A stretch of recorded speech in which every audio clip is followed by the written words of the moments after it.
time, European philosophers and scientists believed that the Earth stood still in the center of the universe and every other body, including the sun, moved around it. In the West, this geocentric concept of the universe was prevalent right from the time of Ptolemy in the 2nd century BC. In 1512, Nicholas Copernicus put forward his heliocentric theory of planetary motion, which asserted that the sun is motionless at the center of the solar system with the planets revolving around it. In 1609, the German scientist Johannes Keppler published the Astronomia Nova. In this piece, he concluded that not only do the planets move in elliptical orbits around the sun, they also rotate upon their axes at irregular speeds. With this knowledge, it became possible for European scientists to explain correctly many of the mechanisms of the solar system, including the sequence of night and day. After these discoveries, it was thought that the sun was stationary and did not rotate about its axis like the Earth.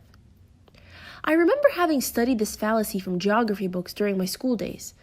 Consider the following Quranic verse. It is He who created the night and the day, and the sun and the moon. All the celestial bodies swim along, each in its rounded course.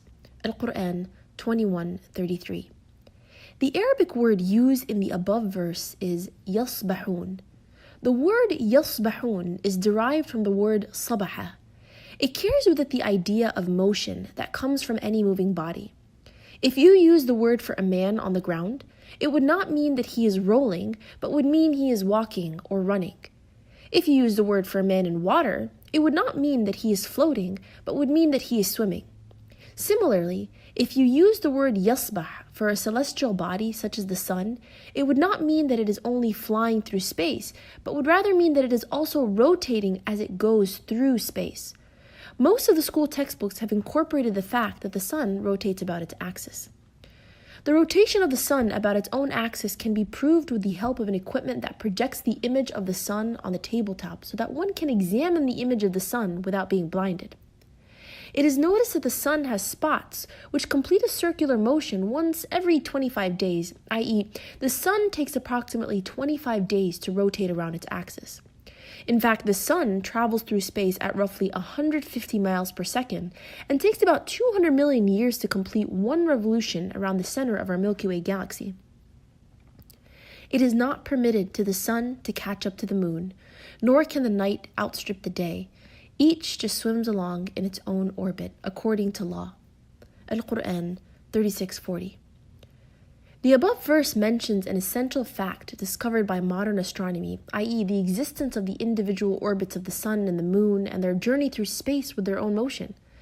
The fixed place towards which the sun travels, carrying with it the solar system, has been located exactly by modern astronomy.